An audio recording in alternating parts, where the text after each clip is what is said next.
You are not poor because opportunity missed you. You are not behind because life forgot your address. And you are not blocked because you lack intelligence, effort, or worth. The real reason wealth has not stayed with you is far simpler and far more confronting than most people are willing to hear.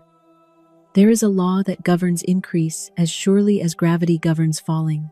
It is not impressed by desire, moved by complaint, or softened by effort. It responds only to obedience. And most people unknowingly break this law every single day, then wonder why money slips through their fingers. You may work hard, you may pray sincerely, you may even believe in abundance, yet still, something interrupts the flow. Bills appear faster than income. Gains dissolve into expenses. Relief arrives, then disappears. This is not bad luck, it is cause and effect. The law is never cruel. It does not punish. It simply mirrors. And what it mirrors is not what you want, but what you consistently speak, expect, and assume about supply. Wealth does not answer wishing, it answers alignment. Think carefully about the words you use around money, not the affirmations you repeat when you're hopeful, but the sentences you say when you're tired, irritated, or afraid. They are instructions given to the unseen. Many people speak prosperity once a day and speak lack 100 times without noticing. They say, "It's never enough. Money goes as fast as it comes. I can't get ahead." Each sentence feels small, but together they form a decree. The law does not argue with your words. It obeys them. Whatever you consistently declare becomes your financial climate. And climates, once established, feel normal, even when they are quietly destructive. Here is the uncomfortable truth. Wealth cannot live where it is resented, feared, or distrusted. If you secretly believe money brings trouble, disappears quickly, or demands sacrifice, you will never hold it peacefully. The law protects you from what you distrust by keeping it away. Many people want wealth, but they argue with it. They want money, yet criticize those who have it. They desire abundance, yet expect guilt, pressure, or loss to follow it. This inner conflict breaks the law every time. Wealth responds to agreement when your words, feelings, and expectations agree. And no amount of effort can override a broken channel. Notice how often fear speaks first. Before income arrives, fear plans its disappearance. Before opportunity lands, fear calculates its failure. This is not caution, it is prophecy. And the law accepts prophecy without question. Most people believe wealth is earned through struggle. They associate money with stress, pressure, and exhaustion. Yet, whatever you associate with money is what money must bring when it arrives. If struggle is expected, struggle will accompany it. This is why sudden gains often vanish. The inner belief says, "This won't last." And because the law cannot contradict belief, it proves it right. The loss feels external, but the cause was internal and long rehearsed. The law you are breaking is simple. You are speaking against your supply, not intentionally but habitually, and habit is more powerful than hope. What you casually repeat outweighs what you occasionally affirm. Every complaint about money is a vote for less. Every joke about being broke is an instruction. Every anxious calculation reinforces scarcity. The law hears tone, not intention. It responds to certainty, not desire. You cannot curse money all day and expect it to bless you at night. You cannot rehearse lack and receive abundance. The law does not compromise, it reflects. Here is the danger of continuing this way. Years pass quietly. Income rises, but peace does not. Success comes, but stability never arrives. You begin to say, "This is just how life is," not knowing you have trained it that way. Wealth requires a new agreement, not louder affirmations but disciplined speech, a refusal to speak fear, a decision to stop prophesying loss. This is not denial. It is obedience. There comes a moment when you must stop explaining why money is hard. Every explanation strengthens the pattern. Silence is better than negative truth. A new word is better than an old story. The law begins to shift when you stop breaking it. When you choose your words deliberately, when you speak supply before evidence, when you assume support instead of shortage. This is not fantasy, it is alignment. At first, the mind will protest. It will say, "Be realistic." But realism that contradicts law is merely tradition.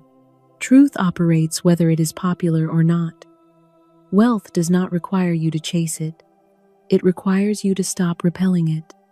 The moment your inner conversation changes, money responds with surprising speed. Channels appear where none existed. Ideas replace anxiety. Timing improves. This is why some receive effortlessly, not because they are special, but because they stopped breaking the law. They learned to speak as stewards, not beggars. They expected money to remain, not vanish. Ask yourself honestly, what have you been declaring? What tone do you use when you think about money? What do you assume will happen next? Your answers reveal the law in action. You cannot build wealth with words that dismantle it. You cannot plant abundance in soil watered with fear. But the moment you change the seed, the harvest must change. This is not about becoming positive. It is about becoming precise, speaking only what you wish multiplied, refusing to give voice to what you are ready to leave behind. The law is ready the instant you are. It has never resisted you, only reflected you. Stop breaking it, and wealth no longer has a reason to stay away. Begin now. Guard your speech. Expect increase. Speak as one supported. And watch how money, no longer opposed by your own words, finally begins to stay. Men often search far and wide for the cause of their financial condition, believing it must lie in markets, opportunity, education, or fortune. Rarely do they look where the cause actually operates. Yet every effect in a man's life, whether of wealth or want, begins with the words he habitually speaks, aloud or inwardly. Money responds first to language, not to labor. This is a truth so simple that it is overlooked, and so exact that it never fails. The spoken word is not merely sound, it is direction. When a man repeatedly describes his affairs as difficult, strained, uncertain, or insufficient, he is not commenting on life. He is instructing it. The subconscious mind accepts these instructions without protest and proceeds to organize experience accordingly. Wealth does not resist such commands. It obeys them. Most men do not realize how often they speak against their own increase. They guard their speech carefully in moments of optimism, yet abandon discipline when tired, irritated, or afraid. It is in these unguarded moments that the most powerful instructions are given. Words spoken under emotion carry conviction, and conviction is law to the subconscious. I have observed men who labored faithfully for years, increased their income, and yet remained insecure. Money came, but it would not stay. The cause was not found in their effort, but in their language. They spoke of gain as temporary, of relief as short-lived, of success as something that must be defended. Their words prepared money to leave before it ever arrived. Speech establishes atmosphere. A man who constantly declares lack lives in a financial climate of shortage, regardless of his earnings. Another who speaks increase naturally creates an atmosphere of sufficiency that supports him even in lean times. The difference between these two men is not intelligence or opportunity, but habitual declaration. Many believe their words are harmless because they are common. Phrases such as, "It's never enough," "Money goes as fast as it comes," or "You can't get ahead anymore," are spoken so frequently that they appear meaningless, yet repetition gives them authority. The mind accepts what it hears most often as truth. I once studied a merchant whose business expanded rapidly, yet who lived in constant anxiety. He spoke continually of expenses, losses, and uncertainty. Though his accounts showed profit, his speech trained his mind to expect reversal. Within a short time, conditions arose that fulfilled his expectation. In truth, he was obedient to his own words. Contrast this with another man of modest means who spoke only of increase and stability. He did not deny challenges, but he refused to dramatize them. He described his affairs as orderly, supported, and growing. Opportunities found him. Others trusted him. His financial position strengthened steadily, without strain. People respond instinctively to financial speech. They sense confidence or scarcity before figures are ever discussed. The man who speaks as one supported inspires trust. The man who speaks as one struggling repels cooperation. This response is unconscious, yet exact.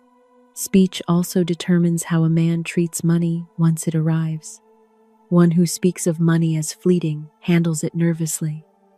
One who speaks of money as dependable manages it calmly.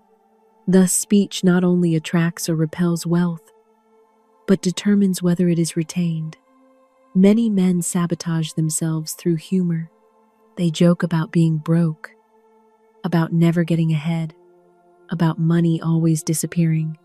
They believe humor neutralizes the words. It does not. The subconscious mind does not recognize humor as exception. It recognizes repetition as command. It is important to understand that intention does not cancel instruction. A man may desire wealth sincerely while speaking lack habitually. The law responds to what is most consistently declared. This is why affirmations spoken once a day cannot overcome careless speech spoken all day. Repetition outweighs intensity. Habit outweighs desire. The man who wishes to increase must first become precise. Precision does not mean denial of fact. It means refusal to exaggerate limitation. Silence is better than negative truth. A new word is better than an old explanation. Every time a man refrains from speaking lack, he weakens its authority. I advise men who seek lasting wealth to observe their language for one full day, without attempting to change it. They will be astonished at how often they speak against themselves. Awareness alone begins correction. From that point forward, speech must be governed deliberately, not with strain, but with decision. Words of increase must replace words of shortage. This replacement must be consistent, not occasional. Useful declarations at this stage are simple and exact. Statements such as, "My affairs are supported," or "I speak increase naturally," establish a new pattern when repeated daily. Spoken calmly, without emotion, they retrain expectation. Others will notice the change quickly. The man's tone softens. His urgency fades. His confidence increases. He appears more capable, more trustworthy, more secure. These impressions precede visible results. This discipline alone can save decades of struggle. Many men spend their lives repairing financial damage done daily through careless speech. When speech is corrected, effort begins to yield lasting return. Money is not offended by mistakes, but it avoids contradiction. A man cannot curse money all day and expect it to bless him at night. The law does not compromise. It reflects. This is the first reason wealth has not stayed. The man has spoken it away, not deliberately, but faithfully. And what has been faithfully spoken has been faithfully obeyed. And when the law responds differently, wealth no longer has a reason to leave. When speech has been corrected, many men expect wealth to arrive and remain at once. When it does not, they assume the law has failed them. In truth, another law has been violated quietly for years, the law of inner agreement with supply. A man may speak words of increase, yet inwardly distrust money, resent it, or expect it to bring trouble. This inner conflict nullifies outer declaration. Desire alone does not create wealth. Agreement does. Whatever a man secretly believes about money determines how it behaves when it comes into his life. If he believes money disappears, money must obey. If he believes money creates pressure, it must arrive with strain. The law does not judge belief, it reflects it. Many men want wealth while holding opinions about it that repel it. They admire abundance, yet criticize those who possess it. They desire ease, yet associate money with responsibility, guilt, or loss of freedom. This contradiction creates a broken channel.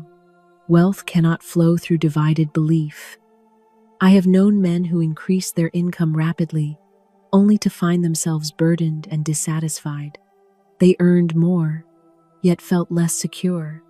Their inner belief said, "This is dangerous," and money responded accordingly. Expenses increased, peace diminished. They believed success was costly. It was not success that cost them, it was belief.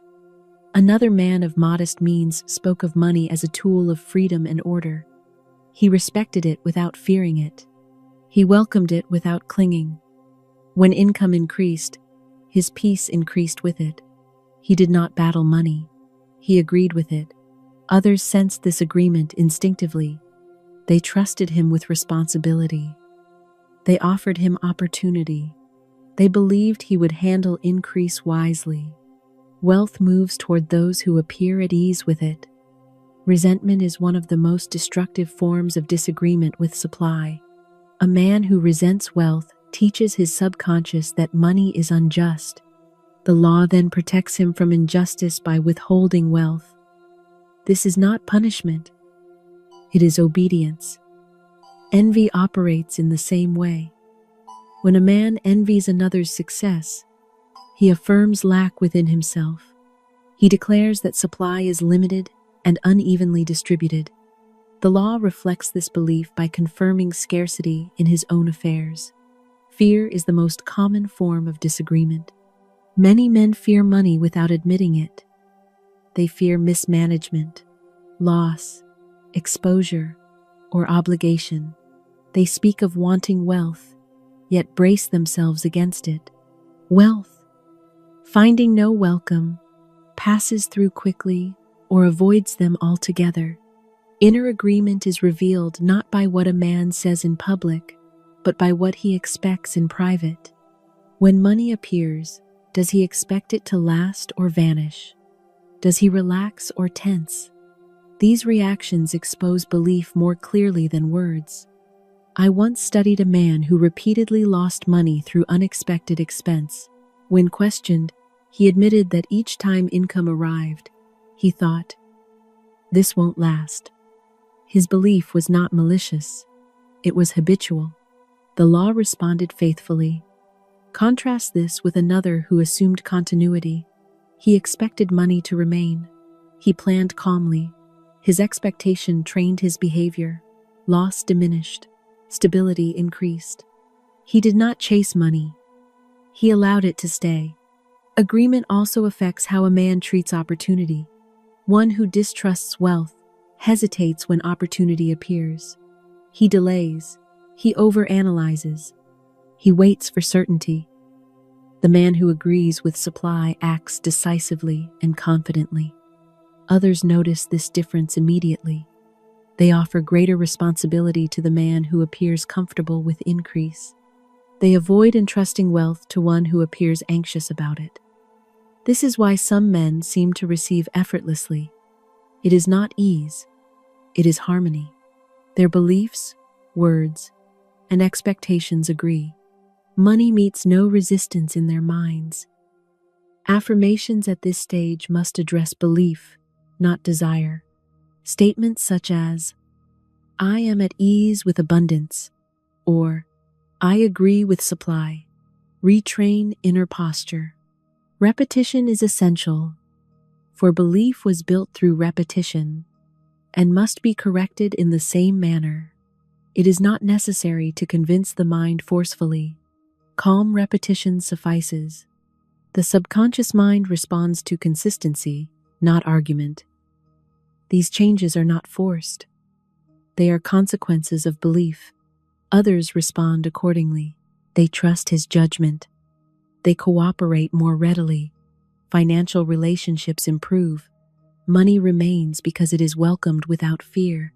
Many men spend their lives increasing income without increasing agreement.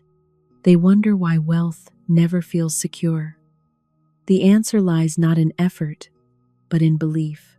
This law, once understood, saves decades of frustration. It prevents the cycle of gain and loss that exhausts so many lives. It replaces instability with continuity. Wealth cannot stay where it is feared, resented, or distrusted. It must move where it is understood and welcomed. This is the second reason wealth has not stayed. Inner disagreement with supply. When this disagreement ends, money no longer needs to come and go. It finds a home, and where money finds a home, increase follows naturally. When a man has corrected his speech and brought his inner belief into agreement with supply, he often expects wealth to establish itself at once and remain permanently. When this does not immediately occur, discouragement may arise. Yet another law has been quietly shaping his financial life for years, and until it is understood, progress will appear uneven. This law is the law of expectation, which governs the financial climate in which a man lives. Money does not respond to isolated events. It responds to atmosphere. Just as crops grow or fail according to climate rather than single days of weather, wealth remains or departs according to expectation rather than isolated earnings. A man may receive money suddenly, yet lose it quickly if his expectation assumes loss as the natural conclusion. Most men live under a financial expectation they have never examined. They expect struggle, fluctuation, and uncertainty. They believe money arrives only through effort and disappears through necessity. This belief forms a climate in which instability feels normal. The law obeys this expectation faithfully. I have observed men who experienced brief periods of abundance followed by long intervals of lack. They believed this cycle was natural. In truth, it was trained. Their expectation never included continuity. When money arrived, they braced for its departure. Their behavior adjusted accordingly. Decisions were made from fear rather than confidence. Another man of similar circumstance expected steadiness. He did not assume sudden loss. He planned calmly. He spoke of his affairs as orderly. When difficulty arose, he addressed it without panic. His expectations supported continuity, and continuity followed. Expectation governs attention. The man who expects loss watches for it constantly. He notices every expense, every delay, every uncertainty. His attention magnifies instability. The man who expects stability notices progress and opportunity. His attention reinforces growth. This difference is not optimism versus pessimism. It is direction versus drift. The disciplined man chooses his expectation deliberately. He does not inherit it from tradition or circumstance. Expectation also governs timing. A man who expects money to vanish behaves as though time is scarce. He rushes decisions. He reacts emotionally. Errors multiply. Loss follows. The man who expects continuity moves deliberately. He allows time to assist rather than threaten. Others sense this expectation without explanation. They trust the man who appears stable. They hesitate with the one who seems braced for collapse. Financial cooperation depends upon perceived continuity. I once studied an investor whose early successes dissolved repeatedly. He admitted that he never expected them to last. He believed markets were treacherous and gains temporary. When he retrained his expectation toward steadiness, his decisions improved, loss decreased, growth stabilized. Expectation is revealed most clearly in moments of relief. When money arrives, does the man relax or tense? Does he say inwardly, "This will help," or "This won't last"? That thought is instruction. The subconscious mind accepts expectation as preparation. It prepares behavior, judgment, and reaction accordingly. The law then responds by confirming the expectation. Many men sabotage prosperity at the moment it begins because their expectation has not changed. They have learned how to earn, but not how to receive. They still live mentally in scarcity. Affirmations, at this stage, must address duration, not arrival. Statements such as, "My supply is steady," or "Increase remains with me," retrain the mind toward continuity. Repetition is essential, for expectation was formed through long habit. Expectation also affects how others perceive reliability. Employers, partners, and clients respond to those who appear steady. They avoid those who seem anxious or uncertain. This response occurs without conscious reasoning. The man who expects continuity behaves differently with opportunity. He invests in growth rather than defense. He plans beyond immediate relief. His actions signal confidence, and confidence attracts cooperation. Many men waste decades cycling between hope and disappointment. They celebrate arrival and fear departure. This cycle exhausts energy and prevents accumulation. The correction lies not in effort, but in expectation. When expectation changes, climate changes. The atmosphere becomes supportive rather than hostile. Money no longer arrives as a visitor, but as a resident. This law explains why sudden gains often vanish and why gradual increase often endures. Gradual increase trains expectation toward continuity. Sudden gain shocks it. The disciplined man trains expectation deliberately. He expects order, support, and continuation. He does not deny fluctuation, but he refuses to dramatize it.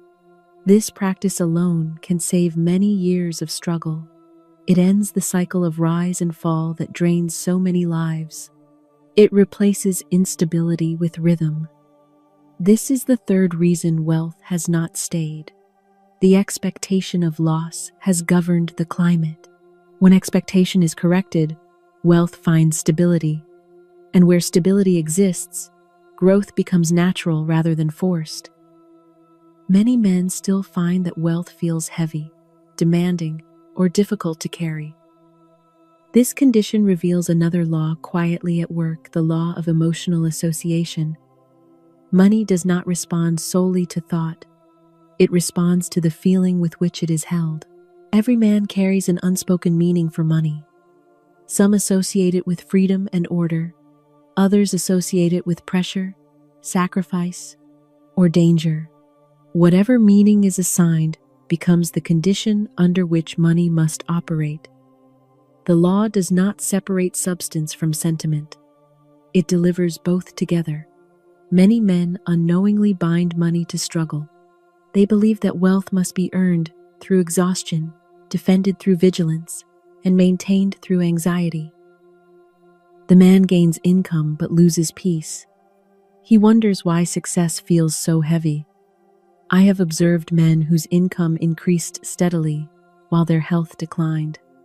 They associated money with responsibility and fear. Their bodies reflected the burden their minds imposed. The law did not create this strain. It obeyed instruction. Another man, of equal ambition, associated money with ease and service. He believed wealth was a tool that simplified life rather than complicated it. His income increased without strain. His manner remained calm. Others sought his counsel. His success felt natural. Emotional association governs behavior subtly. The man who fears money watches it constantly. He guards it anxiously. He resents expense. He reacts emotionally to fluctuation. These reactions exhaust judgment and invite loss. The man at ease with money manages it thoughtfully and without alarm. Others perceive this difference immediately. They trust the man who appears calm with increase. They hesitate with the one who seems burdened by it. Responsibility flows toward those who handle it lightly, not fearfully. Many men believe that tension proves seriousness. In truth, tension proves mistrust. Wealth does not remain where it is distrusted. It seeks environments where it can operate freely. Emotional association is often inherited. Men absorb beliefs about money from family, tradition, and culture long before they earn their first dollar. These beliefs operate quietly, shaping reaction more powerfully than conscious thought. A man may affirm prosperity while emotionally bracing for loss. His words declare abundance, but his feelings instruct departure. The law obeys the stronger signal. This is why sudden wealth often disappears. The emotional association says, "This is dangerous," or "This will bring trouble." Money responds by leaving, restoring emotional balance. The man believes he has been punished. In truth, he has been protected from what he fears. Correction begins when a man examines how money feels to him. Does it bring relief or tension? Does he feel supported or threatened by it? These answers reveal the association at work. Affirmations at this stage must address feeling rather than amount. Statements such as, "Money comes to me in peace," or "I receive and manage wealth calmly," retrain emotional response. Repetition is required, for feelings were conditioned through repetition. As association changes, behavior changes naturally. The man stops rushing decisions. He plans with clarity. He no longer dramatizes expense. These changes stabilize finances more effectively than effort alone. Others respond to this shift. Financial conversations become easier. Opportunities feel lighter. Cooperation increases. Money remains because it is no longer treated as a threat. Many men waste years believing that money is inherently stressful. They blame wealth for the tension their beliefs create. When association is corrected, money loses its power to disturb. This law explains why some men can handle great sums without anxiety, while others struggle with modest means. It is not the amount that matters, but the meaning assigned. When money is associated with order, service, and freedom, it flows smoothly. When it is associated with fear and strain, it resists. This correction alone can save years of emotional exhaustion. It restores ease to effort and peace to prosperity. Wealth becomes a support rather than a burden. This is the fourth reason wealth has not stayed. Money has been emotionally misdefined. When its meaning is corrected, its behavior changes. And when wealth is welcomed without fear, it no longer needs to come and go. Even when a man has corrected his speech, aligned his belief, stabilized his expectation, and purified his emotional association with money, wealth may still appear hesitant to remain. When this occurs, the cause is seldom dramatic. It lies in a quiet but decisive law, the law of repetition over intensity. This law explains why hopeful declarations fail, while careless habits succeed, and why wealth responds more to what is repeated than to what is intended. The subconscious mind is not impressed by enthusiasm. It is impressed by consistency. A man may speak wisely once a day, and undo his effort through careless thinking the remainder of the time. The law does not weigh moments of passion against hours of habit. It obeys the dominant pattern. Most men rely upon intensity. They speak prosperity when inspired, confident, or encouraged. Yet when fatigue, irritation, or fear appear, discipline disappears.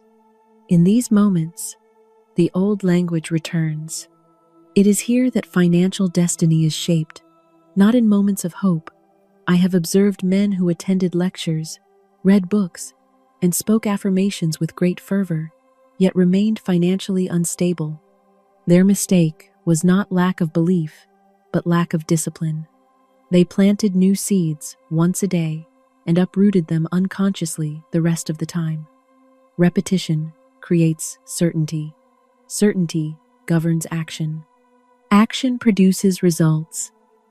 This sequence operates whether repetition is positive or negative. A man who repeatedly speaks limitation, even casually, trains his mind toward scarcity more effectively than any deliberate affirmation can counteract. Habitual thought outweighs conscious declaration. What a man repeats becomes his inner climate. Climate determines growth. A single warm day does not change a season. A consistent shift does. This is why casual inner speech is so dangerous. The man says inwardly, "This always happens," or "I knew this would go wrong," without emotion or emphasis. Yet these quiet repetitions shape expectation more powerfully than dramatic declarations. Successful men understand this law instinctively. They guard their thinking not when inspired, but when tired. They remain disciplined when enthusiasm fades. This is why their results endure. I studied a man who built wealth slowly and steadily over many years. When asked about his method, he spoke little of strategy and much of habit.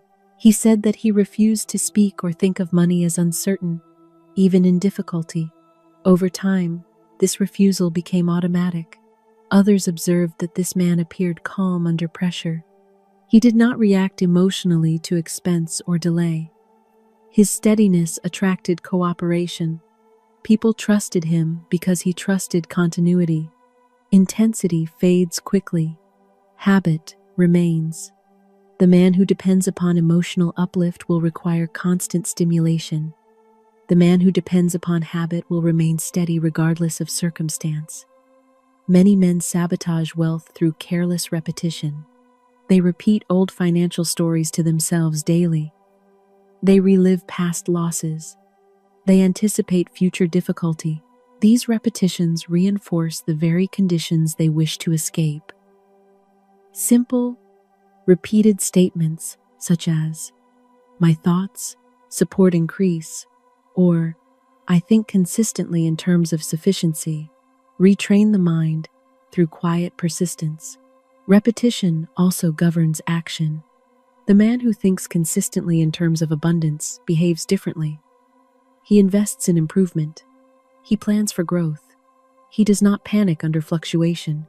His behavior reflects his habit. Others sense this reliability. They offer him opportunities that require consistency rather than bursts of effort. Wealth prefers stability to excitement. This law explains why some men experience brief success followed by decline. Their intensity carried them forward temporarily, but habit pulled them back.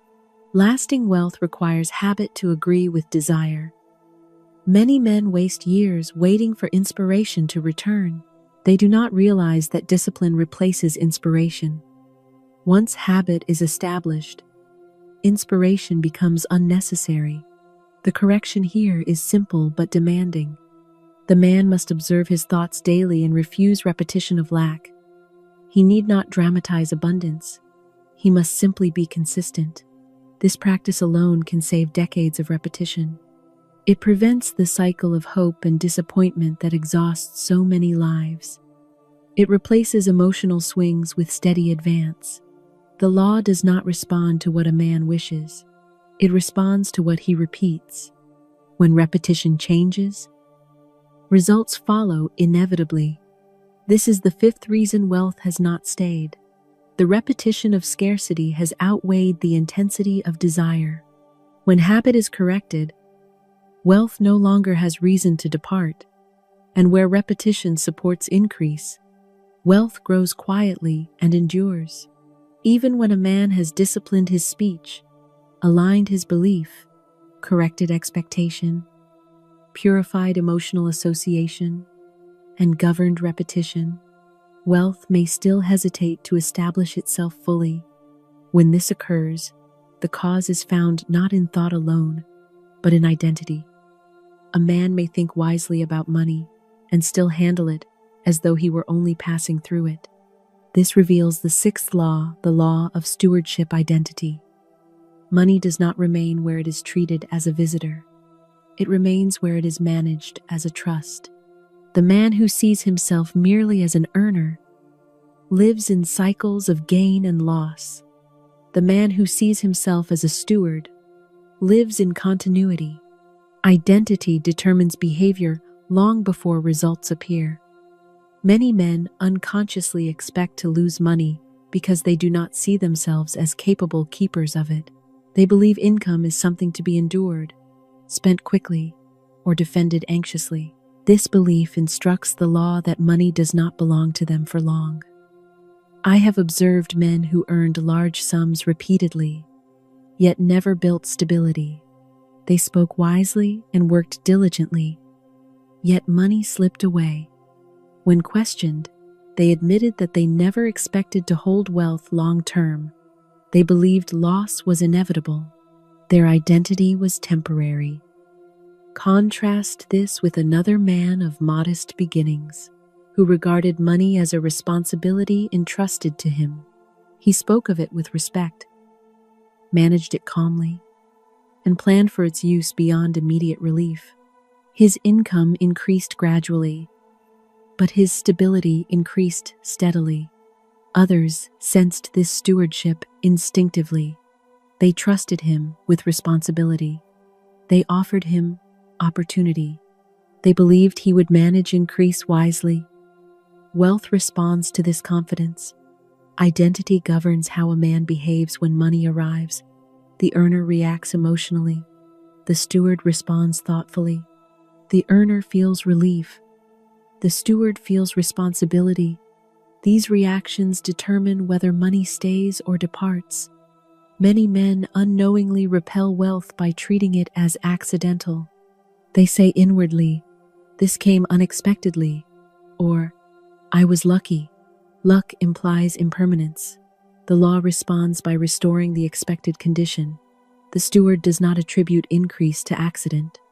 He sees it as the result of order. This belief prepares him to manage continuity rather than surprise. Stewardship identity also governs spending. The steward spends with purpose. He does not waste through impulse or fear. He does not cling through anxiety. He treats money as a tool rather than a test.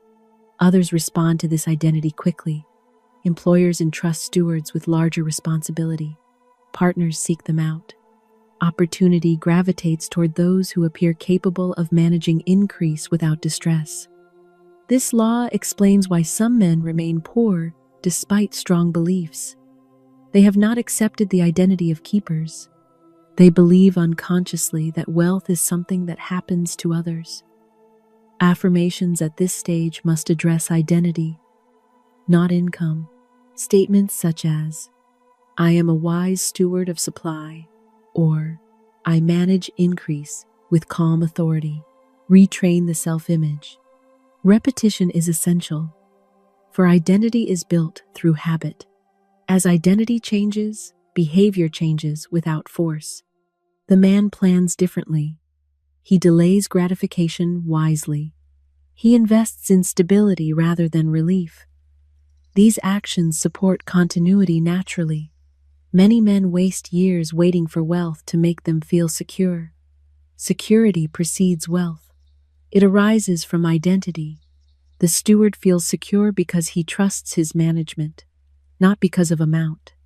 This shift alone can save decades of financial instability. It ends the cycle of earning and losing that exhausts so many lives. It replaces hope with confidence. Wealth remains where it is respected, managed, and expected to stay. It avoids those who treat it as temporary or threatening. This is the sixth reason wealth has not stayed. The man has not yet claimed the identity of a steward. When identity changes, money responds accordingly, and where stewardship governs, increase becomes natural and enduring. Even when a man has disciplined his speech, aligned belief, stabilized expectation, purified emotional association, governed repetition, and assumed the identity of stewardship, wealth may still fail to remain if one final law has been violated. This law is subtle, yet decisive. It is the law of non-contradiction. Wealth cannot remain where thought, word, and conduct oppose one another. The law of increase requires unity.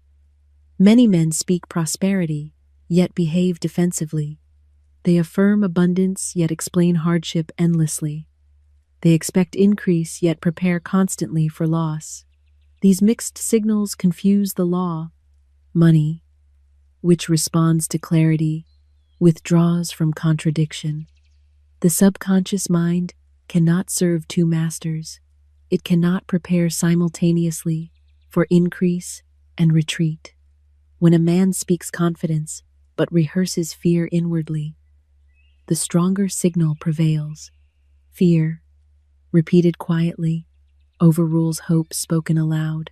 I have observed men who declared prosperity with conviction, yet undermined themselves through constant explanation of difficulty. They believed honesty required them to recount hardship.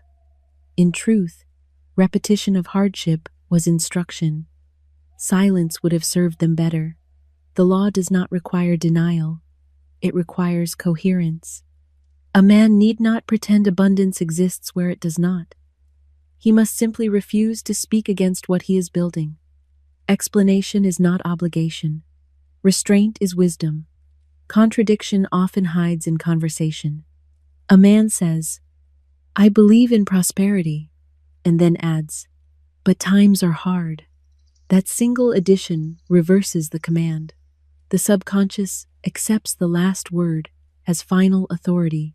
This law explains why many efforts produce partial results. Increase begins, then stalls. Opportunity appears, then dissolves. The channel opens, then collapses. Contradiction interrupts flow. The disciplined man learns to guard unity. His words agree with his belief. His belief agrees with his expectation. His expectation agrees with his conduct. This harmony allows the law to operate without obstruction. Others sense this unity instinctively. They trust men who speak plainly and act consistently. They avoid those whose words and behavior conflict. Wealth follows the same instinct. Non-contradiction does not require constant speech. Often, restraint is the highest form of obedience. When a man cannot speak increase sincerely, he is better served by silence than by negative truth. I have known men who transformed their financial condition by ceasing explanation. They stopped narrating difficulty. They refused to rehearse scarcity. They spoke only when their words supported their aim. In time, conditions followed their restraint. Affirmations at this stage must reinforce unity. Statements such as, my words and actions agree, or I no longer speak against my good, train coherence. Repetition here stabilizes results more than effort. Contradiction is exhausting. It divides energy. Unity concentrates it. The man who lives in agreement conserves strength and moves steadily. Many men waste 10, 20, or 30 years building and dismantling simultaneously. They plant with one hand and uproot with the other. When contradiction ends, progress becomes effortless. This final law explains why wealth has not stayed, even when other corrections were made. Unity was missing. When unity is established, wealth has no reason to depart. This is the seventh and final reason wealth has not stayed. Contradiction between thought, word, and action. When contradiction ends, increase stabilizes. Where unity governs, wealth becomes orderly. It no longer arrives as relief or surprise. It becomes a natural extension of character. And when wealth reflects character rather than chance, it remains. This completes the correction. When a man has traced the cause of his financial condition back to its true source, there is no longer room for resentment, envy, or confusion. He understands that wealth was never withheld from him by circumstance, nor granted to another by favor. It has moved according to law, and law has responded with exactness to his own habitual instructions. This understanding does not accuse, it liberates. Most men reach the end of their days, believing that money was their adversary. They speak of hard times, unfair systems, and missed chances. They never realize that money obeyed them faithfully all along. It came when invited. It left when dismissed. It behaved exactly as it was expected to behave. The purpose of these laws has not been to promise riches, but to restore authority. Wealth is not the prize of chance, nor the reward of struggle. It is the byproduct of alignment. When alignment is absent, effort multiplies without result. When alignment is present, even modest effort produces continuity. You will notice, as you begin to live by these principles, that the greatest change does not occur in your income at first, but in your inner posture. Anxiety around money fades. Urgency dissolves. You no longer feel pursued by expense or pressured by gain. This calm is not indifference. It is mastery. Others will notice this change without being able to name it. They will say, "You seem steadier, more deliberate, less reactive." They will trust you with responsibility because you appear capable of managing increase without distress. This trust is not given lightly. It is drawn out by coherence. You may find that opportunities begin to appear in quieter forms than before, not dramatic windfalls, but steady openings, not frantic chances, but orderly progress. This is because wealth now approaches you without resistance. It no longer needs to rush in and flee. It is important to understand that the law does not reward virtue. It reflects habit. Good intentions do not override careless speech. Strong desire does not outweigh repeated doubt. The law responds to what is practiced most consistently. This is why repetition remains central, even after understanding has been achieved. The mind does not change through insight alone. It changes through daily obedience. Each time you choose your words carefully, each time you refrain from rehearsing lack, each time you act as a steward rather than a passerby, you strengthen the pattern that supports wealth. You will be tempted at times to explain old difficulties, especially when speaking with others who still live by them. Resist this temptation. Explanation strengthens memory. Silence allows forgetfulness. You are not obligated to rehearse what you have outgrown. When setbacks appear, and they will, for life does not remove all fluctuation, you will notice that they no longer carry the same emotional charge. You correct them without panic. You respond without self-blame. You move forward without hesitation. This difference alone saves years of wasted effort. Many men believe wealth must be dramatic to be real. They seek sudden change, rapid transformation, and visible proof. Yet the most enduring wealth often grows quietly, unnoticed at first, until it has become natural. The law favors continuity over excitement. As your relationship with money stabilizes, you may also notice changes in other areas of life. Relationships improve, health responds, decisions become clearer. This is not coincidence. The same inner order that supports wealth supports all forms of increase. It is essential that you do not treat these laws as techniques to be used temporarily. They are not remedies. They are principles. Once practiced, they must be lived. Wealth remains only where obedience remains. You may ask whether vigilance is required forever. The answer is no, but awareness is. Habit replaces vigilance. Once discipline becomes natural, effort diminishes. You no longer strain to think correctly. You simply do. This is the stage at which wealth becomes a companion rather than a pursuit. You do not chase it. You do not fear it. You manage it. It becomes a tool rather than a test. Remember that money is sensitive to contradiction. If old habits return, money will respond accordingly. This is not punishment. It is correction.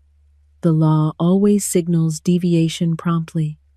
Learn to read these signals without fear. Do not attempt to perfect yourself before expecting stability. Perfection is not required. Coherence is. A man need not be flawless to prosper. He must be aligned. Alignment does not require constant speech. Often, restraint is the highest discipline. When you cannot speak, increase sincerely. Choose silence. Silence never contradicts.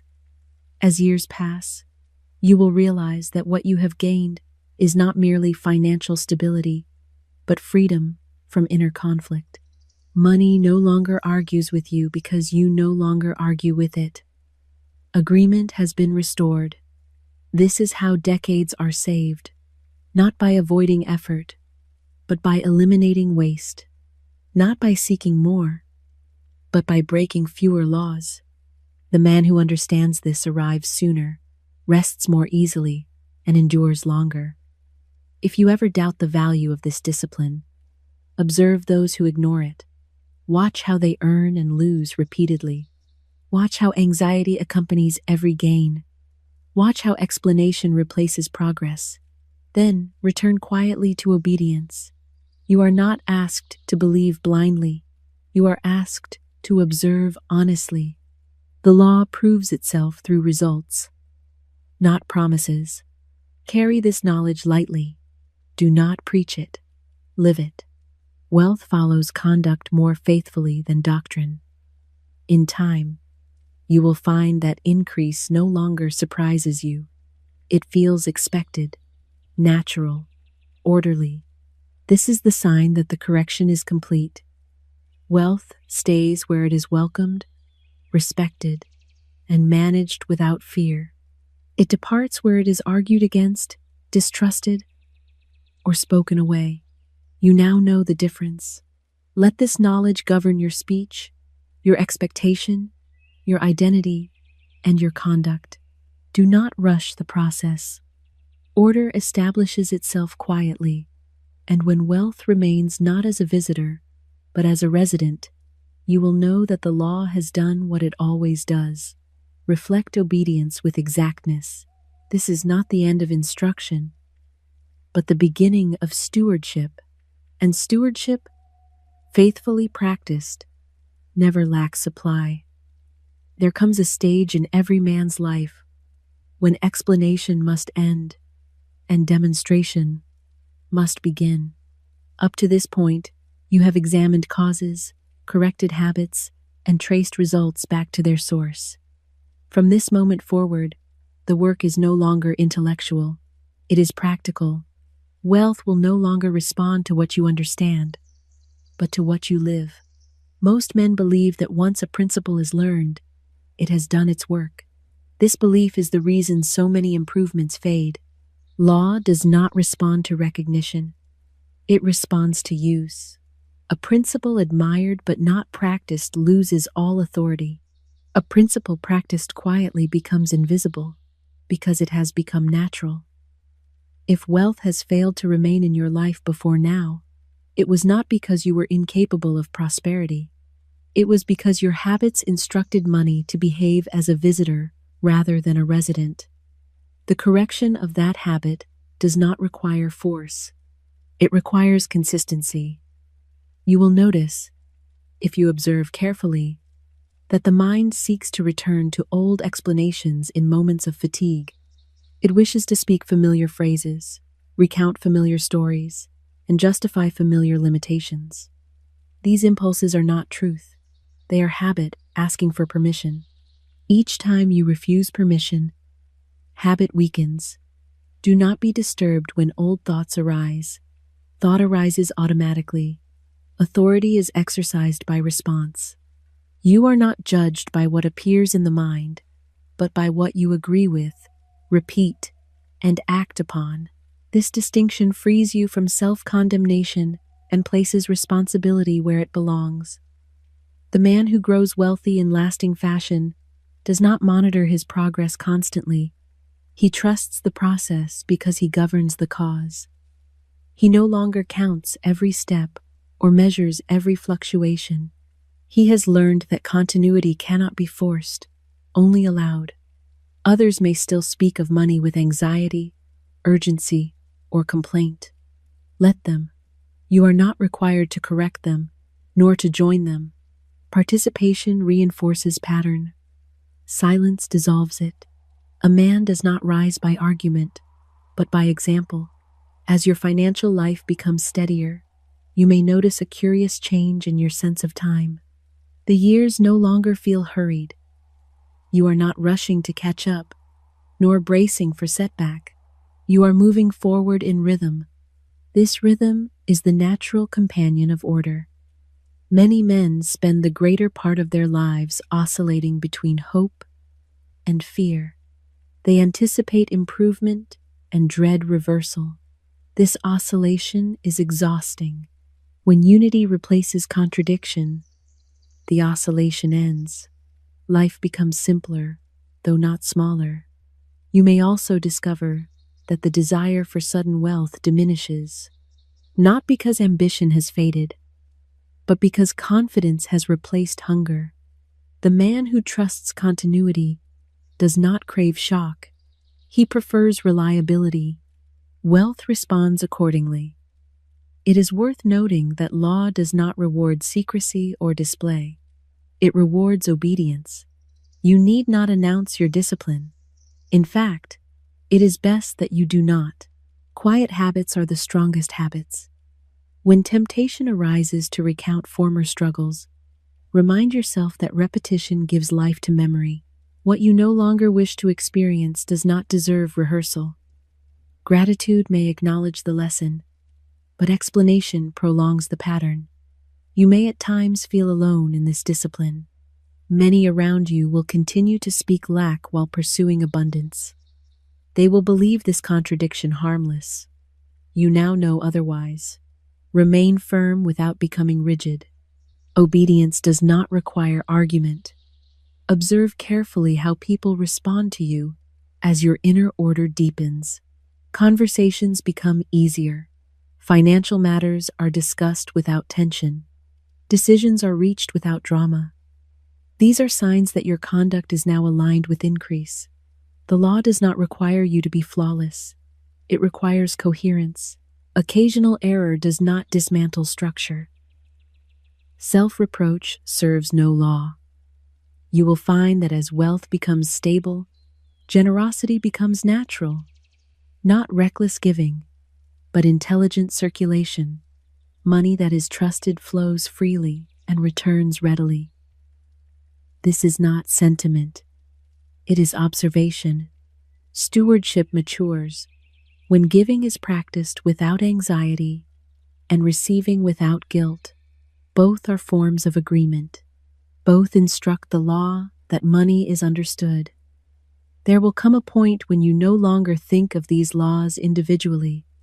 They merge into a single posture. You speak carefully because it feels right. You expect continuity because it seems reasonable. You manage wisely because it is natural. This is mastery. Mastery is not control of money. It is freedom from conflict with it. When conflict ends, effort produces full return. Many men attempt to solve financial problems through more labor, more calculation, and more worry. Few consider that the solution lies in fewer violations of law. When violations cease, correction follows automatically. Remember that wealth is not impressed by hardship. It is not softened by suffering. It is shaped by alignment.